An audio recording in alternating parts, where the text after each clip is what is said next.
Curso de Formación Teológica Evangélica. Doctrinas de la Gracia. Lección 8. La elección eterna. Nuestra salvación ha tenido, por decirlo así, una prehistoria. Antes de que naciésemos, desde toda la eternidad, Dios tenía un plan amoroso que nos englobaba a cada uno de nosotros, no en general y de una manera vaga, sino personalmente y con todo detalle. Nos escogió en Cristo antes de la fundación del mundo. Efesios 1:4.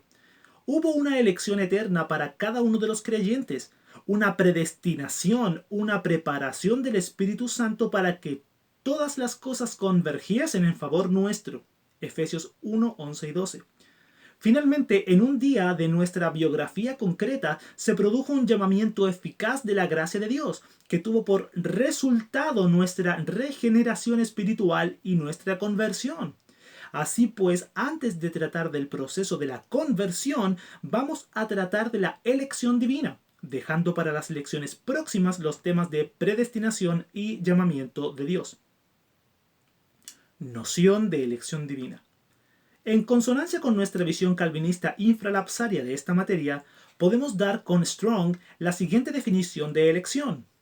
Es el acto eterno de Dios por el cual, en su soberana benevolencia y sin atender a ningún mérito previsto que ellos hubiesen de hacer, escoge a algunos de entre el número de los pecadores para que lleguen a ser recipiendarios de la especial gracia de su Espíritu, y por ende, a ser hechos partícipes voluntarios de la salvación obtenida por Jesucristo.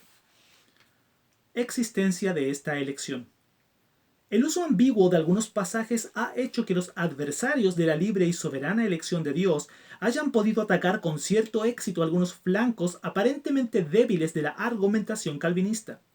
Vamos pues a concentrarnos en pasajes y términos que no ofrezcan ambigüedad a este respecto, que traten de personas individuales y que se refieran a la salvación eterna.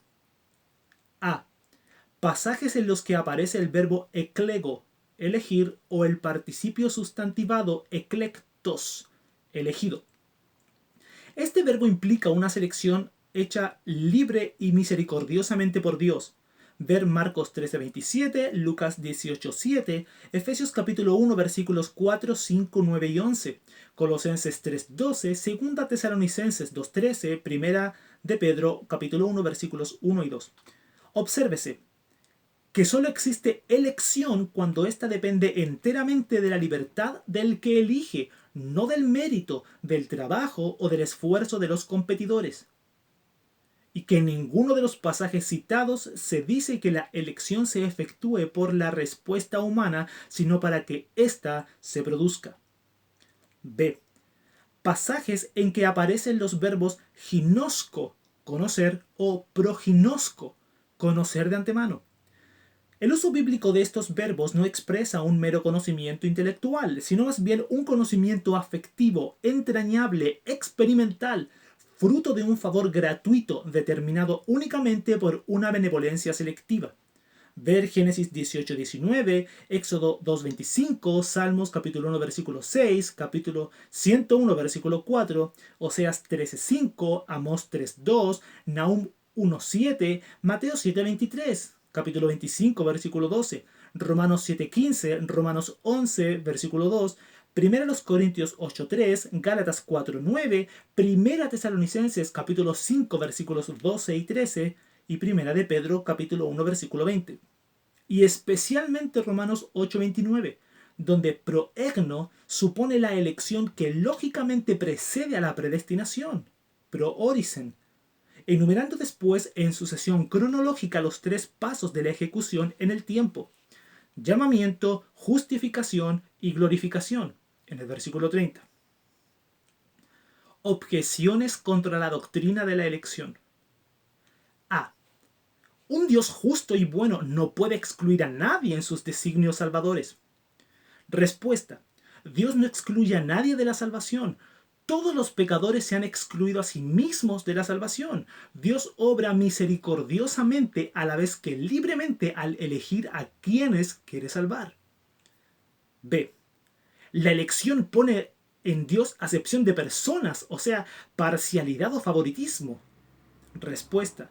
No habiendo en los hombres nada que pueda determinar la elección de Dios, no hay favoritismo, pues la acepción de personas solo tiene lugar cuando se da a alguien un trato en favor en perjuicio de otro que ha hecho más méritos para ello. C. ¿La elección supone arbitrariedad por parte de Dios? Respuesta. Arbitrario es quien, debiendo comportarse según normas fijadas, se salta esas normas por complacer a sus favoritos. Pero Dios es soberanamente libre y conoce en su infinita sabiduría razones santas para su elección. Estas razones se encuentran en Dios, no en los hombres. D. La elección induce a los salvos a despreocuparse de la moralidad, al par que induce a los reprobados a la desesperación. Respuesta.